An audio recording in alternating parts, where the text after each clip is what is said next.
आता हा प्रश्न आहे, घातपात आहे का? मला सुद्धा शंका आहे की कदाचित हे घातपात असू शकतं का, तर हे पुढच्या काही स्लाइड्समध्ये मी आपल्या सर्वांना सांगतो. आता याच्यामध्ये आम्ही जेव्हा हा रिसर्च करत होतो, चर्चा करत होतो, ते एक सिक्युरिटी एरियामध्ये काम केलेला व्यक्ती, माजी अधिकारी, तो माझ्याकडे आला. त्याने मला सांगितलं, तुला इस्रायल माहिती आहे का? मी म्हटलं माहिती आहे. तुला मग मोसाद माहिती आहे का? म्हटलं माहिती आहे. मग त्याचं काय? ते म्हणले हे पुस्तक बघ.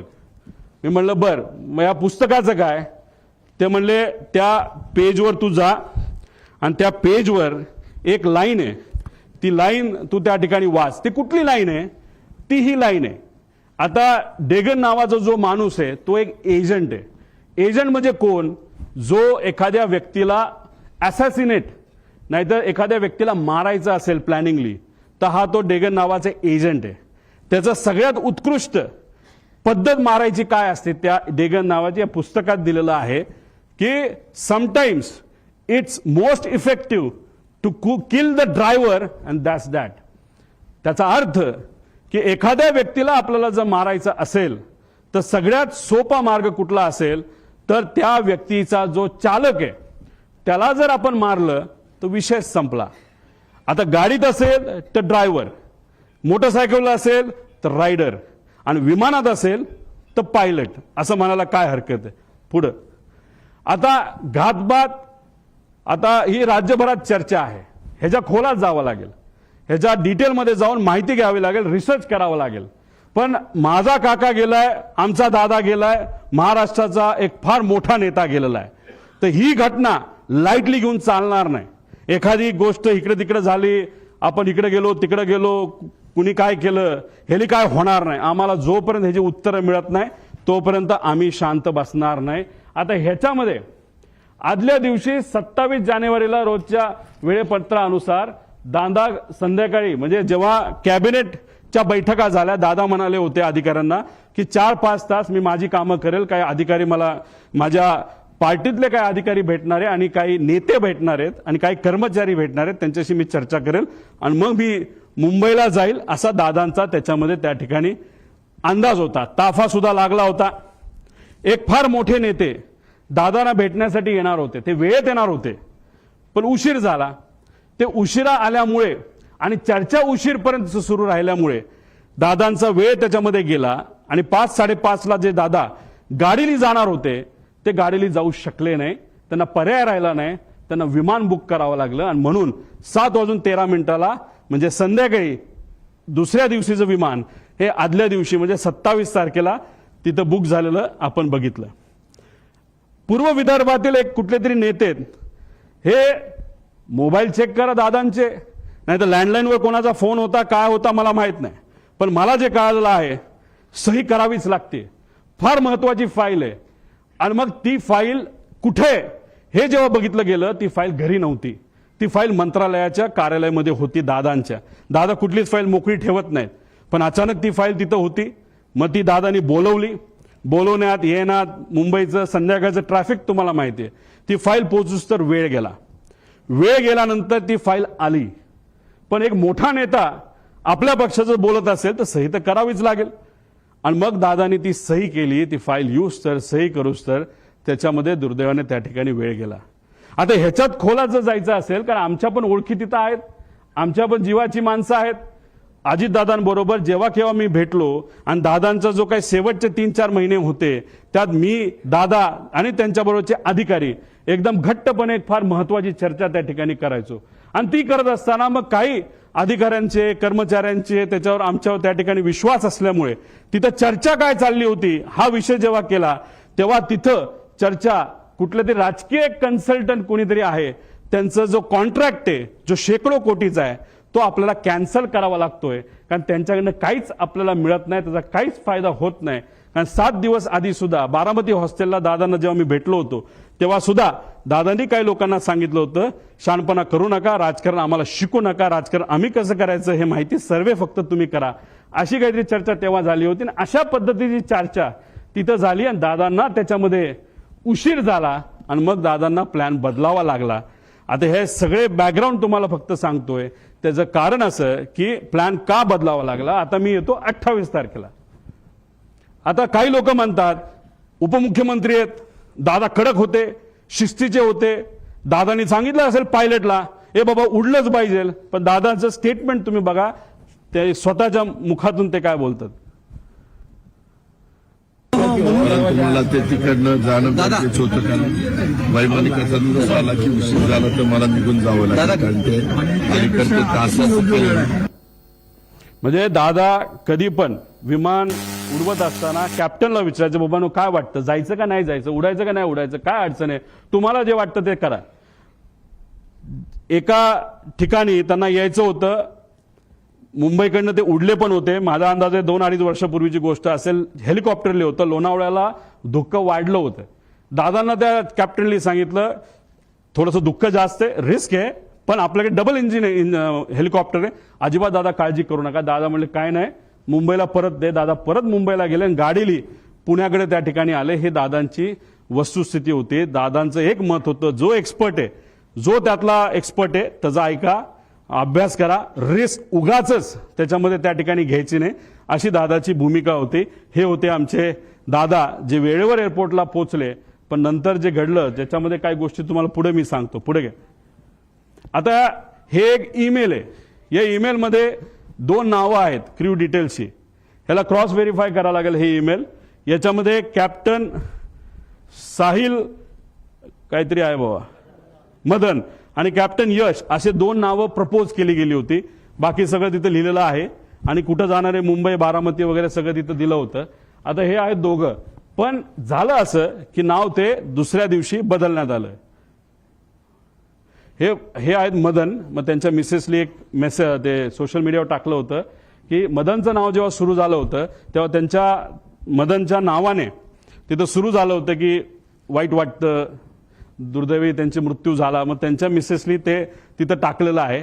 आता हे दोघांची नावं होती, पण मग हे त्यांना त्या ठिकाणी नियुक्ती झाली. म्हणजे पाठक आणि कपूर यांचं नाव तिथं आलं. तर मग आमचा विषय आणि कधीच तुम्ही बघितलं असेल, कपूरचे कुठला तरी मित्र कुठेतरी बोलत होता की बाबा नो कपूर आदल्या दिवशी बाहेरून आला होता भारताच्या, तो उडवणारच नव्हता, पण मग त्याला अचानक सांगितलं आणि मग त्यांनी उडवायला घेतलं विमान, असं तुम्ही कुठेतरी ऐकलं असेल. तर मग आमचा प्रश्न असा आहे की मग टेक ऑफ पूर्वी मुख्य पायलट हे का बदलले गेले आणि मग का असं नाव चेंज त्या ठिकाणी केलं गेलं.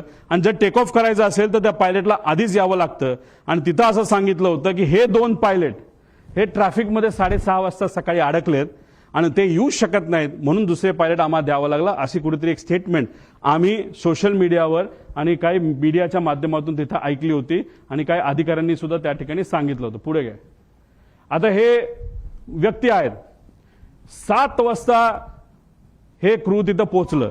आता अप्रुव्हल कधी आलं तर 12:30 ओके, विमान मध्यरात्री 12-12:30 वाजता की विमान फायनल झालंय, क्रू फायनल झाली आणि त्यांनी सांगितलंय की ओके. सकाळी त्यांनी 7 वाजता मेसेज केला की क्रू हे एअरपोर्टला पोहोचले आहेत. मग आता प्रश्न आम्हाला असे निर्माण होतात. पुढे घ्या. की हे जे 2 पायलट आहेत जे ट्रॅफिकमध्ये अडकले असं म्हणतात, मग कुठं होते, त्यांचा CDR तुम्ही काढलाय का? ट्रॅफिक पोलीसच्या बऱ्याच ठिकाणी तिथं CCTV कॅमेराज आहेत, ते तुम्ही तिथं बघितले का? मग हे 2 ट्रॅफिकमध्ये अडकले तर मग हे 2 काय एअरपोर्टलाच राहायला होते का? एअरपोर्टच्या जवळ राहायला होते का? मग हे दोघं तिथं कसे आले? असा बरेच काही प्रश्न आम्हाला तिथं पडतात. त्यानंतर ते आल्यानंतर ब्रेथ अनालिसिसची टेस्ट झाली का, ज्याच्यामध्ये आपल्याला ते जसं पोलिसांनी रात्री तुम्हाला पकडलं, तुम्ही पिलं असलं काय नसलं काय तुम्हाला ते फुंकावं लागतं, तसं हायली ॲडव्हान्स्ड ब्रेथ अनालायझर हे एअरपोर्टला असतात, DGCA दिलेले असतात. त्याचा फोटो सुद्धा निघतो. ते CCTV आहेत का, तोच तो होतो का, त्याचं ब्रेथ अनालिझर केलं का, तिथं कॅमेरा आहेत का, कॅमेराचा रेकॉर्ड कोणाकडे आहे, त्यानंतर विमानाकडे गेल्यानंतर तिथं चेक करत असताना ते रेकॉर्ड आहेत का. 7 वाजता ते पोहोचले असतील, दादा जर 8ला पोहोचले असतील तर 1 तासाचा वेळ आहे, त्यात त्यांनी विमानं चेक केली आहेत का, विमानात काय वेगळं ठेवलंय का, असे बरेच प्रश्न त्याच्यामध्ये आम्हाला त्या ठिकाणी निघतात. आणि हे सर्व गोष्टी आता बघण्याची जरूरत आहे असं आमचं मत आहे. आणि कोणतरी असं म्हणलं होतं की कपूर हे हाँगकाँगवरनं आले होते, मग ते खरंच आले होते का इंटरनॅशनल फ्लाईटवरनं, हे सुद्धा बघण्याची जरूरत आहे. कारण इंटरनॅशनल फ्लाईटवरनं जर एक व्यक्ती ज्याला दारू प्यायची खूप सवय असं ऐकलं होतं आणि पुढेही काही पुरावे त्याच्यामध्ये आहे, मग इंटरनॅशनल फ्लाईटवर दारू दिली जाते, मग तो पिऊन आला होता का? अशा सगळ्या गोष्टी बघण्याची जरूरत आहे. कदाचित त्यांच्या परिवाराला असं वाटत असेल मी काहीतरी वेगळं बोलतोय. मला त्यांना एवढंच सांगायचं, आमचा तो हक्क आहे. आम्ही परिवारातली लोक आहेत. आमच्या शंका जर असतील तर शंकेचं निरसन हे झालंच पाहिजे, कारण आम्ही आमचा माणूस गमावलेला आहे. तुम्ही तुमचा माणूस गमावलेला आहे. तुम्ही तुमची बाजू बघा, आम्ही आमची बाजू बघतो. पण आमच्या मनात ज्या शंका आहेत त्याला कुठं ना कुठेतरी उत्तर हे मिळालं पाहिजे. का गेले 13 दिवस मला तरी तिथं झोप लागलेली नाही, आणि कदाचित जोपर्यंत ह्या गोष्टी सापडत नाही, क्लिअर होत नाही, तोपर्यंत झोप लागणार नाही, आणि मी झोपणार सुद्धा त्याच्यामध्ये नाही. पुढे तुम्ही जर गेला तर आता मुख्य पायलट सुमित कपूर बद्दल आपण थोडीशी माहिती घेऊ. मार्च 10 दिल्ली बेंगळुरू विमान उडण्यापूर्वी त्याला प्री फ्लाईट अल्कोहोल टेस्टमध्ये त्याला पकडण्यात आलं. पुन्हा 7 एप्रिल 17 दिल्ली गुवाहाटीचं विमान उडवत असताना त्याचं टेस्टिंग जेव्हा केलं तेव्हा तो सापडला. तुम्ही म्हणा तिथं सापडला, इथं का नाही? ह्या सगळ्या कमर्शियल फ्लाईट्स होत्या असं आम्हाला कळतंय. कमर्शियल फ्लाईट्सवर बऱ्याच गोष्टी स्ट्रिक्ट असतात. प्रायव्हेट फ्लाईटला कदाचित तेवढ्या स्ट्रिक्ट नसाव्या असं वाटतं. 3 वर्ष त्याला निलंब करण्यात आलं. त्याच्याबरोबर काम करण्याला एका व्यक्तीला आम्ही जेव्हा बोललो त्यांनी सांगितलं, लेअरजेट म्हणजे उद्या जर मला ग्लोबल नावाचं विमान उडवायचं असेल तर मला त्याचं ट्रेनिंग घ्यावं लागतं, त्या कंपनीकडे जावं लागतं. तसंच हा सीपी म्हणजे कमर्शियल पायलट असल्यामुळे बोईंग एअरबस उडवत असेल आणि तिथं लेअरजेट उडवायचं असेल तर त्याला अमेरिकेत लेअरजेटची फॅक्टरी म्हणजे बंबार्डियरची फॅक्टरी असल्यामुळे अमेरिकेत जाणं महत्वाचं होतं. तो तिथं गेला. मला जे कळालंय तिथं गेल्यानंतर दुर्दैव असं त्यांनी इतकी दारू पिली का काहीतरी असं मला कळालंय. हे क्रॉस व्हेरीफाय करावं लागेल की त्यांना ट्रेनिंगला जाता आलं नाही. हे रिपोर्ट आता आपल्याला काढावं लागतील, खरंच हे घडलं होतं का, आणि त्यांना परत ट्रेनिंगला पाठवण्यात आलं असंही आम्हाला त्याच्यामध्ये त्या ठिकाणी कळलं होतं. आता इतर पायलटली लेझर जेटची परीक्षा अमेरिकेत सांगितलं. आता एक बडा नेता जो सांत्वन करण्यासाठी घरी आला होता त्यांनी सांगितलं, हाच महाशय माझं सुद्धा विमान हेच VSR कंपनीचं हे नांदेडला हे घेऊन चालले होते, आणि ज्या पद्धतीने त्या कपूरली लँडिंग केली त्याच्यावरनं मी VSRला कंप्लेंट केलेली आहे. हा मोठा नेता कोण, नांदेडला कधी गेला होता, खरंच त्यांनी कंप्लेंट केली का, हे आपल्याला त्याच्यामध्ये बघावं लागेल. सत्तेतला एक मोठा नेता त्याच्यामध्ये आहे. त्यानंतर ट्रॅक रेकॉर्ड फारच वाईट होतं. तरी मग या व्यक्तीला तिथं अजितदादांचं विमान नाही तर VIPचं, उद्धव ठाकरे साहेबांचं, फडणवीस साहेबांचं, एकनाथ शिंदे साहेबांचं, ऍक्टरचं, ह्या सगळ्यांचं विमान का उडवायला दिलं असा प्रश्न आमचा तिथं आहे. पुढं आता ह्याच्यामध्ये तुम्ही जर बघितलं असेल तर VK सिंग म्हणजे हा मालक, त्यांचा एक ग्रुप आहे व्हॉट्सअपचा. त्या ग्रुपवर आम्ही ही माहिती काढली. कशी काढली, काय काढली हे नका मला विचारू, पण ही माहिती आहे. आता तुम्ही म्हणाल ही माहिती तुम्ही देत आहात त्याला ते डिलीट केलं तर काय?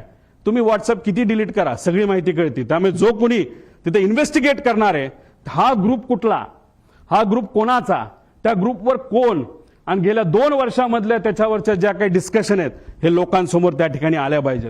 ह्याची एक डिस्कशन ह्याच्यामध्ये तुम्ही बघितली, today once again a important flight had to be cancelled as number 1 of PSC has been found to be badly drunk.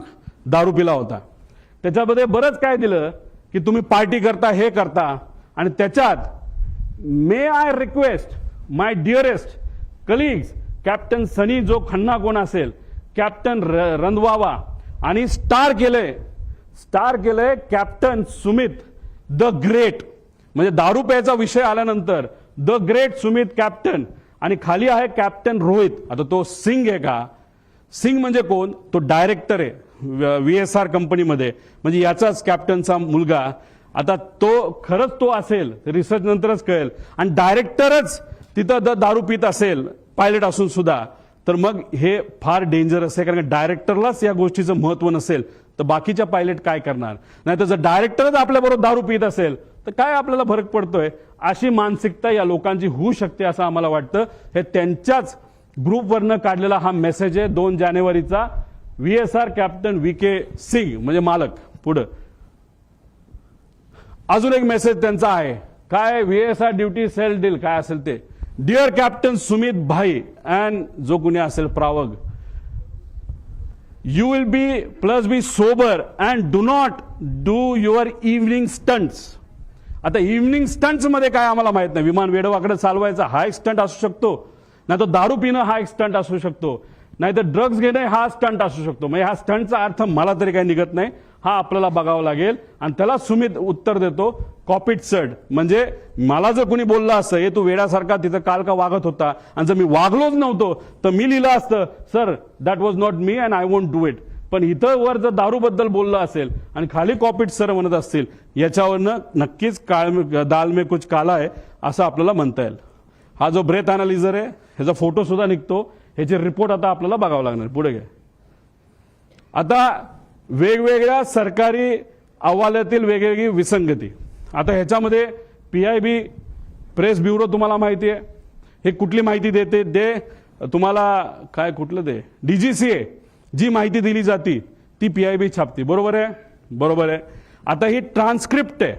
ही कशाची ट्रान्सक्रिप्ट आहे तर ही बारामती ATCची ट्रान्सक्रिप्ट आहे. वेळ न वेळ तिथं लिहिलेली आहे. इथं वेळ लिहिलेली आहे. मग काय एअरक्राफ्ट मधली ज्या त्या पाठक मॅडम आहेत त्या काय बोलल्या, आणि बारामती ATCला सुद्धा एक कोणतरी महिलाच होती असं आम्हाला कळलंय, त्या काय म्हणल्या याच्यामध्ये तिथं दिलेलं आहे. आता ह्याचा वेळ जर बघितला तर यांच्या PIB अनुसार म्हणजे DGCA अनुसार 8:18 काय झालं होतं, म्हणजे विमान बारामती ATCच्या संपर्कात आलं. म्हणजे DGCA काय म्हणते, म्हणजे PIB काय म्हणते, 8:18 हे विमान हे बारामती ATCच्या संपर्कात आलं. पण हे विमान आलं होतं 8:19. तुम्ही म्हणता एका मिनिटाला काय होणार आहे, हे विमान इतकं स्पीडमध्ये चालतं, हे एका मिनिटात हे विमान 15 किलोमीटर चालतं. आणि दादांचं जी काय घटना घडलेली आहे काही मीटरमध्ये घडलेली आहे, याच्यावरनं एक मिनिटं हा महत्वाचा आहे. मग एवढी मोठी घटना घडली असेल तर मग 2 रिपोर्ट जे आहेत हे रिपोर्ट वेगळे का असा प्रश्न एक परिवारातला एक व्यक्ती म्हणून त्या ठिकाणी मी करतो. आता आगीचे लोट दिसण्याचे टायमिंग PIB DGCA किती म्हणतं 8:44, पण ट्रान्सक्रिप्ट प्रमाणे इथं 8:43:55 सांगितलं की मला आता लँडिंग पॅड म्हणजे स्ट्रिप तिथं दिसतीये. मग त्यांनी सांगितलं रनवे 11 क्लिअर टू लँड. त्यानंतर 8:44:13 ओ शिट म्हणजे ही जी पाठक मॅडम आहेत त्यांच्याकडनं ते शेवटचे शब्द होते, आणि त्यात 7 सेकंद तुम्ही ऍड करा, 44 प्लस काहीतरी 13 प्लस म्हणजे 20, तर त्याच्यात तो ऍक्सिडेंट तिथं झाला. म्हणजे हे टायमिंग आणि हे टायमिंग जर इथं 20 सेकंद तुम्ही ऍड केले, म्हणजे 13 प्लस 7 20.20 म्हणजे 20 सेकंडचा याच्यामध्ये फरक आहे. मी तुम्हाला सांगितल्याप्रमाणे सेकंडचा विषय असतो. इन्व्हेस्टिगेट तुम्ही करत असाल आणि तुम्ही एका मोठ्या एजन्सीचे लोक असाल तर तुम्हाला सेकंदात बोलावं लागतं. इथं मिनिटात बोलून चालत नसतं. आणि इथं ह्या 2 रिपोर्टमध्ये खूप मोठा फरक आहे असं कुठेतरी दिसतं. आता हा एक ट्रान्सपॉन्डर एक असतं विमानाला, विमान सांगत असतं सॅटेलाइटच्या माध्यमातून मी इथे आहे, माझं स्पीड किती आहे, मी अलाइन झालोय का, एअरपोर्टचं जे स्ट्रिप आहे त्याला मी अलाइन झालोय का, तिथून माझं डिस्टन्स किती आहे, माझी हाईट किती आहे, माझं लोकेशन कुठे आहे, हे सगळं तिथं दिलं जातं. आणि हे आमच्याकडे आहे. ही माहिती ही आम्हाला एका सॉफ्टवेअरच्या माध्यमातून, जे मगाशी तुम्हाला सॉफ्टवेअर सांगितलं त्यातून आम्हाला सगळी माहिती कळाली. फक्त शेवटच्या 1 मिनिटाची आम्हाला माहिती कळाली नाही. कदाचित ट्रान्सपॉन्डर हा मुद्दामून विमानाच्या आतून हा बंद केला होता. तुम्हाला टिल्ट होताना जे विमान दिसते त्या ट्रान्सपॉन्डर बंद होता. ट्रान्सपॉन्डर हा 8:43.18 ह्याच्यात तुम्ही म्हणाल हे तर टाइम वेगळा दिसतोय. ह्यात फ्लाईट रडारच्या शेवटच्या UTC टाइम म्हणजे 3 ते म्हणजे ह्याच्यामध्ये 5 तास आपल्याला ऍड करावं लागतात.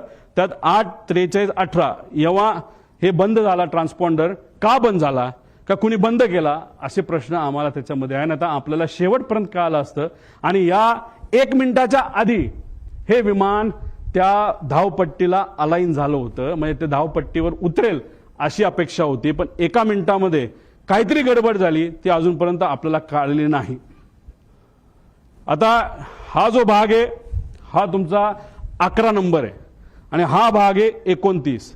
हे जे मोठी चर्चा करतात, अरे बाबा तो जो असा हिलटॉपवर आहे आपला लँडिंग स्ट्रिप, त्यामुळे फार डेंजरस आहे, फार अवघड आहे, हे आपण लँड करू शकत नाही असं लोक बोलतात. ते खरंय. आता ही ती जागा आहे 11 नंबर आणि ही जागा आहे 29 नंबर. मागे घे. ती आहे MIDCची साईड. इथं तुम्ही जर गेला तर सपाट आहे, सपाट. काही तिथे टेन्शन नाही. तिथं तुम्ही कसंही लँड होऊ शकता. त्यावेळेस जे विंड स्पीड होतं ते ऑलमोस्ट नव्हतं. आणि विमान जेव्हा इथून लँड होतं त्याला अडचणी काय असतात, एकतर हे उंच आहे आणि इकडे जो सूर्य उगवत असतो तो स्क्रीनवर तिथं दिसतो. मग सगळ्यात बेस्ट ऑप्शन काय असतं, बाबा इकडे नको जायला, सोपी साईड 29 साईड आपण घेऊ, 11 नको घ्यायला, असा निर्णय बऱ्याच वेळा त्या ठिकाणी घेतला जातो.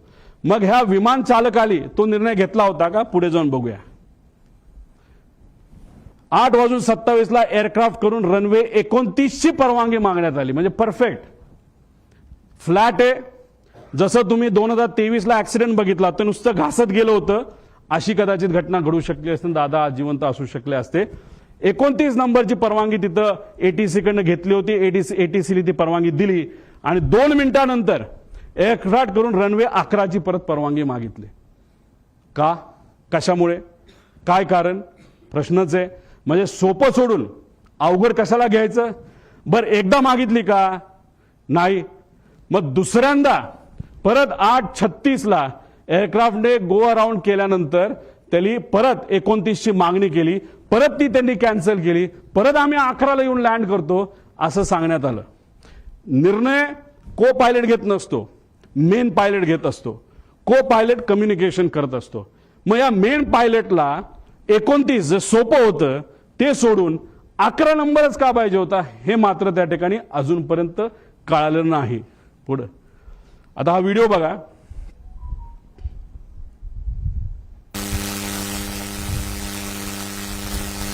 थोडं मागे या. ही लांबून तुम्हाला दिसत असेल, हे धुकं आहे. विजिबिलिटी हा प्रॉब्लेम होता.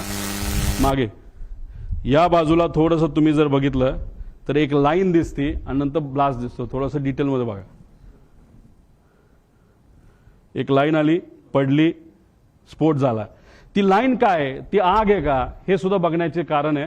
हे आपल्याला बघावं लागेल. ते काय अजूनपर्यंत कळलं नाही. ही विजिबिलिटी आहे. जो रनवे आहे, रनवेच्या जवळ तिथं ट्रायल केली जाते, नाही तर ट्रेनिंग केलं जातं, म्हणून तिथं काही कॅमेरा ठेवले. त्या कॅमेरातला हे व्हिज्युअल आपल्या सगळ्यांना त्या ठिकाणी बघता येईल. पुढे घ्या. आता ह्याच्यामध्ये हे आहे व्हिज्युअल फ्लाईट रूल्स. हे रूल काय सांगतं, आता मी सुद्धा हेलिकॉप्टर जेव्हा जातो तेव्हा मला विचारावं लागतं टेक ऑफ किती वाजता करायचा.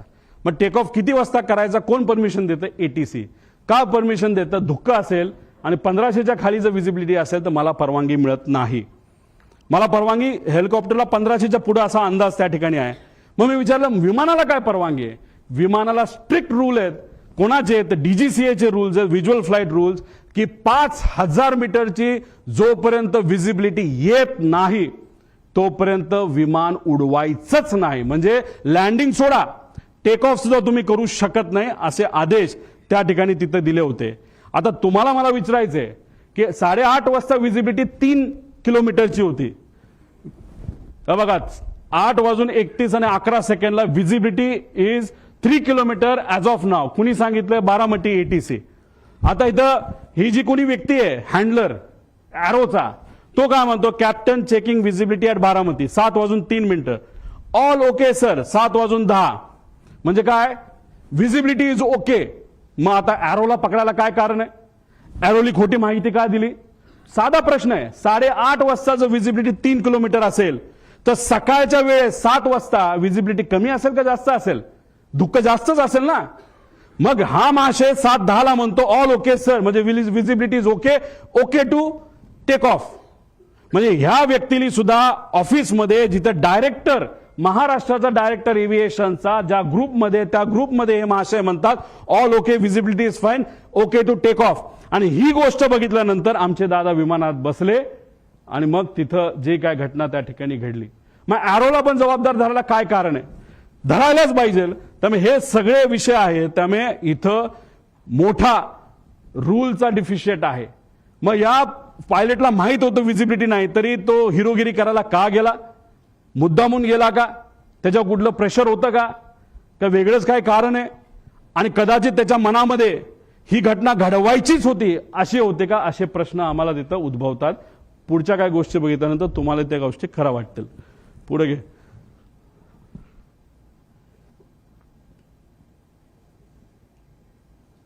हे ऐका.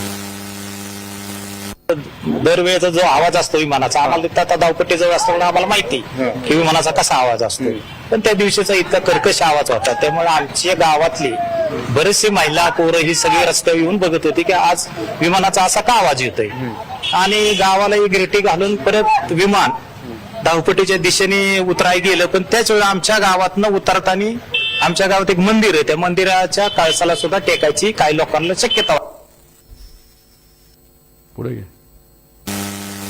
म्हणजे विमान लँड होण्यापूर्वी जे गाव आहे त्या गावाच्या कळसाला विमान घासून गेलं. म्हणजे 1 मिनिट जो ट्रान्सपॉन्डर बंद झाला होता शेवटचा, जे सॅटेलाइटची कनेक्शन आहे मुद्दामून तोडण्यात आलं होतं ट्रान्सपॉन्डर बंद करून, असं आमचं मत आहे. याच्यामध्ये नॉर्मली एमिंग पॉईंट हा पुढे असतो, त्यानंतर मग सेंट्रल लाईन बघितली जाते, लँडिंग डेझिग्नेटर असतो, थ्रेशोल्ड याच्यावर लँड करायचं नसतं, याच्या पुढेच लँड करावं लागतं. आणि ही जर बारामतीची साईड बघितली, थ्रेशोल्ड इथे आहे.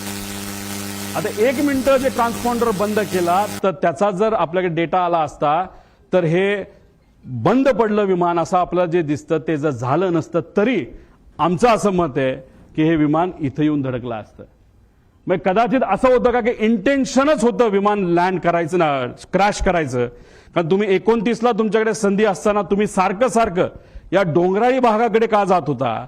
आणि जर तुम्ही एवढ्या लो आला होता मग कुठंतरी तुम्ही जर ते तिथं बंद पडलं नसतं, नाही तर ते एका बाजूला गेलं नसतं तर तसंही ते जाऊन विमान तिथं धडकू शकलं असतं, असं आम्हाला त्या ठिकाणी भीती आहे. नाही तर आम्हाला त्याबद्दलची त्या ठिकाणी शंका आहे. म्हणजे थ्रेशोल्डच्या खाली म्हणजे हे अनेक असे प्रश्न, म्हणजे एमिंग पॉइंट हा तो तिथली शेवटची बाजू म्हणजे डोंगराळी बाजूच एमिंग पॉइंट होतं का असा प्रश्न त्याच्यामध्ये आहे. आणि त्याच्यातच तो पॉइंट समोर येत असताना कदाचित असंही होऊ शकतं, जेव्हा पाठकाला ते कळालं, त्या ज्या मॅडम होत्या त्यांनी कदाचित मग विमान एका बाजूला ओढण्याचा प्रयत्न केला. काय हे जोपर्यंत ब्लॅक बॉक्स आपल्याला मिळत नाही, जोपर्यंत आपल्याला कम्युनिकेशन त्या कॉकपिटमध्ये काय झालं हे जोपर्यंत कळत नाही, जोपर्यंत इक्विपमेंट मुवमेंट तिथे कळत नाही, तोपर्यंत ह्या गोष्टी आपल्याला कळणार नाही.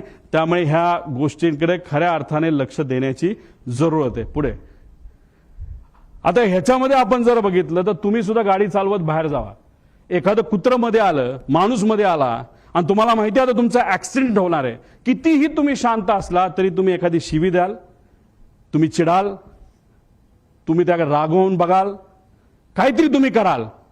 आता याच्यामध्ये आपल्यासारखं म्हणजे सामान्य लोकांसारखं कुणी रिॲक्ट केलं जेव्हा 8:43:55 फील्ड इन साईड जेव्हा पाठक मॅडम त्या ठिकाणी बोलल्या तेव्हा तिथं 8:44:13 म्हणजे जेव्हा ते टिल्ट झालं तेव्हा मॅडम म्हणाल्या होत्या ओ शिट ओ शिट. हे त्यांचं रिॲक्शन आहे, हे त्या मॅडमचं रिॲक्शन आहे, को पायलटचं रिॲक्शन आहे. पण या पुऱ्या 5 मिनिटांमध्ये जेव्हा तो पीटीटी दाबला गेला होता, त्या पीटीटी जेव्हा दाबलं जातं तेव्हा फक्त को पायलटचा आवाज येत नसतो, पायलटचाही आवाज येत असतो. पायलट जर गाणं गात असेल, काय सुंदर सिनरी आहे, काय झाडं आहेत, काय झुडपं आहेत असं पायलट बोलला तरी त्या पीटीटी मध्ये तो आवाज रेकॉर्ड होतो. आम्हाला जे कळलंय त्या मेन पायलटचा आवाज कुठेही तिथं येत नव्हता. मग पायलट झोपला होता का डोज ऑफ झाला होता का वेगळंच काहीतरी झालं होतं का मुद्दामून त्याच्या मनामध्ये एक निश्चय त्याचा होता की आता आपल्याला हे विमान काही झालं तरी जमिनीवर त्या ठिकाणी घेऊन जायचं आणि ऍक्सिडेंटच घडवायचा, असे अनेक प्रश्न निर्माण होतात. त्यामुळे ब्लॅक बॉक्समधून माहिती आणणं हे महत्वाचं आहे. ही नॅचरल रिॲक्शन होती, ओ शिट ओ शिट. तिथं मेडे मेडे बोलावं लागतं, पण मेडे मेडे बोलण्याची सुद्धा मानसिकता त्या मॅडमची नव्हती. का? कारण का त्यांना या गोष्टीचं कदाचित काहीच माहीत नव्हतं. जेव्हा विमान हाताबाहेर गेलं, नाहीतर तिथं एक सर्किट ब्रेकर नावाचा एक बटन असतं, ते जर बटन बंद केलं तर विमानाच्या सगळ्या गोष्टी बंद होतात आणि विमान ज्या पद्धतीने एखादी बाटली आपण असं फेकू त्या पद्धतीने ते तिथं पडतं, जे तिथं पडताना आपण सगळ्यांनी बघितलेलं आहे. आणि त्यानंतर 11 सेकंद नाही तर 8 सेकंद नंतर हे क्रॅश झालेलं आहे. म्हणजे 8 सेकंदाचा त्याच्यामध्ये गॅप आहे. बटन जेव्हा शिफ्ट केलं गेलं तेव्हाच त्या पाठक मॅडमला, ज्या तज्ज्ञ होत्या पायलटच्या, आणि एक गोष्ट तुम्ही समजून घ्या, माझ्या माहितीनुसार हे क्रॉस व्हेरीफाय करावं लागेल, हे कपूर 16,000 तास दिसत असले तरी पाठक मॅडम ज्या 1600 तासाचं त्यांचं फ्लाइंग आहे ते फक्त लेअर जेटवर झालं होतं. आणि हे जे आहे आपले कपूर यांचं फ्लाइंग हे वेगळ्या वेगळ्या विमानात झालं होतं. त्यांचा अनुभव कदाचित लेअर जेटवर या पाठक मॅडमपेक्षा कमी होता आणि ते कॅप्टन इन कमांड जेव्हा कमर्शियल एअरलाईन मध्ये होते तेव्हा कॅप्टन इन कमांड ते नव्हते, नजीकच्याच काळामध्ये कॅप्टन इन कमांड ते झाले होते, असं कुठंतरी शंका नाही तर काही प्रमाणात काही लोकांकडनं माहिती आम्हाला आलेली आहे, त्याची माहिती घेऊन त्या डिटेलमध्ये जाणं हे अतिशय महत्वाचं आहे. त्यामुळे दादांचा दौरा का बदलला, विमानाची वेळ बदलली गेली का, पायलट खरंच बदलले का बदलले, असे काही प्रश्न आहेत. मग त्यानंतर केंद्रीय विमान मंत्रालयाचा अहवाल आलाय का, एटीसी ट्रान्सक्रिप्ट, आणि या अहवालामध्ये का त्याच्यामध्ये डिस्परन्सी आली, का त्याच्यामध्ये फरक आलेला आहे, मधील वेळेची विसंगती का आली, पायलट रडारचा 1 मिनिट आधीच ते जो ट्रान्सपॉन्डर आहे तो का बंद झाला, का बंद केला गेला, व्हिजिबिलिटी कमी असताना सुद्धा टेक ऑफ का झालं, जर टेक ऑफ पुण्याचं एअरपोर्ट बॅकअप पकडून केलं असेल तर लँड करण्याचा प्रयत्न का तिथं झाला, असा आमचा प्रश्न आहे. रनवे 29 अवेलेबल असताना, सेफ असताना, फ्लॅट असताना, कुठलंच टेन्शन तिथं नसताना, तिथं सूर्याचा पण त्रास नसताना सारखं सारखं मला रनवे 11च पाहिजे असं का त्या ठिकाणी सांगण्यात आलं. आधीच विमान कमी उंचीवर आणले गेले होते का, त्यानंतर शेवटच्या काही मिनिटात पायलट काहीच, जो मेन पायलट आहे, एवढी घटना जमीन जवळ येते, विमान टिल्ट होतंय, तिथं बंद पडतंय विमान, तरी तुम्ही काहीच बोलत नाही, याचा अर्थ काय. तर याचा अर्थ जर काढायला गेलं तर मी सामान्य परिवारातला एक व्यक्ती म्हणून, नाही तर सामान्य व्यक्ती ज्याचं टेक्निकल बॅकग्राऊंड कुठलंच नाही, मला असं वाटतं की हा अपघात नाही, हा 100% त्याच्यामध्ये घात असू शकतो. आणि हीच माहिती आम्हाला सगळ्या इन्व्हेस्टिगेशन एजन्सीजकडनं पाहिजे. पण मग इन्व्हेस्टिगेशन एजन्सी, सरकारी एजन्सी हे योग्य पद्धतीने काम करू शकतं का, करू शकतं. पण लोकांच्या मनामध्ये शंका आहे. काही दिवसांपूर्वी माजी अधिकारी ज्यांनी अजितदादांवरच टीका केली होती, त्या अधिकाऱ्याने सुद्धा सांगितलं की ठीक आहे, दादांचं माझं एवढं चांगलं नव्हतं, पण मग एन्क्वायरी करत असताना जर सरकारीच एजन्सी करणार असेल तर त्यांना जसं पाहिजे तसंच ते एन्क्वायरी करू शकतात. म्हणून आमचं परिवाराचं आणि एक कार्यकर्ता म्हणून आणि दादा हे आमचे नेते म्हणून आम्हाला ज्या काही शंका आहेत त्या शंका ह्या एक्सटर्नल एजन्सीकडनं त्या ठिकाणी घेणं अतिशय महत्वाचं आहे. ज्या नावं मी पुढे जाऊन तिथं आपल्याला सांग, BEA bureau of enquiry and analysis for civil aviation France ही एक चांगली कंपनी आहे. त्यानंतर AAIB UK ही दुसरी एक चांगली कंपनी आहे. नॅशनल ट्रान्सपोर्टेशन सेफ्टी बोर्ड, कारण का ही कंपनी बंबार्डियर ही कॅनेडियन कंपनी आहे, पण हे विमान मॅन्युफॅक्चर अमेरिकेत झालंय. अमेरिकात जे कुठलं विमान मॅन्युफॅक्चर होतं त्याचं इन्व्हेस्टिगेशन ही एजन्सी अमेरिकेची तिथं करते. त्यामुळे या तिघीपैकी ज्या कुठल्या चांगली आहे, नाहीतर त्यातल्या 2 एजन्सीकडे हे काम तिथं देण्यात आलं. सरकार करायचं करू द्या, आमचा त्यांच्यावर काही विश्वास नाही असं नाही, पण त्यांनाही करू, पण ही बॅकअप अशा एजन्सी त्याच्यामध्ये असणं आमच्या सर्वांसाठी अतिशय महत्वाचं आहे असं माझं मत आहे. एक स्लाइड आधी. आता ह्याच्यामध्ये आपण जर बघितलं तर फॉरेन्सिकची जी टीम आहे ती टीम दुर्दैवाने उशिरा आली. ती का उशिरा आली, त्यांनी खरंच आतापर्यंत काय केलं, CIDला काम दिलंय, चांगली गोष्ट आहे. आपण CIDला एअरपोर्टवर जाण्याची परवानगी आहे का. मी काही लोकांशी त्यांच्याशी बोललो, म्हणलं आतापर्यंत काय झालं, ते म्हणले आतापर्यंत आम्ही CCTVचे फुटेज घेतले. म्हणलं कुठले घेतले, ते म्हणले आम्ही एअरपोर्टचे घेतले. म्हणलं बाकीचं नाही. मग आम्ही एका अधिकाऱ्याशी चर्चा केली, अरे बाबा नो, तुम्ही एवढा वेळ जर लावणार असाल, ह्याच्यामध्ये जर वेळ घालवणार असाल तर ते जी कंपनी आहे ते सगळे पेपर मॅन्युपुलेट करू शकते, सगळा एव्हिडन्स मॅन्युपुलेट केला जाऊ शकतो. थोडे दिवस थांबू, लोक विसरून जातील. लोक विसरणार नाहीत. आम्हाला ही माहिती पाहिजे म्हणजे पाहिजे. त्यामुळे CID विश्वास नाही असं नाही, पण त्यांना पूर्ण अथॉरिटी नसणार आहे. कारण विमानतळावर गेल्यानंतर पोलिसाला, खाकी वर्दीच्या व्यक्तीला आज जाण्याची परवानगी तिथं नसते. तिथं CISF असेल, नाहीतर केंद्रीय जे काही एजन्सीज असतील त्याच तिथं जातात. नाहीतर इन्व्हेस्टिगेशन करायचं असेल तर CID करू शकत नाही. करू शकतं, कपॅसिटी आहे, पण ते कुठलं तर क्रिमिनल म्हणजे कुठं खून झाला, कुठं काय झालं. पण हा विषय हा एअरपोर्ट अथॉरिटीच्या रिलेटेड आहे. त्यामुळे अशीच एजन्सी द्यावी लागेल जी अनुभवी आहे. एक आपली इंडियाची घ्या आणि बाहेरच्या 2 घ्या, अशी आमच्या सगळ्यांची त्याच्यामध्ये मागणी आहे. पुढं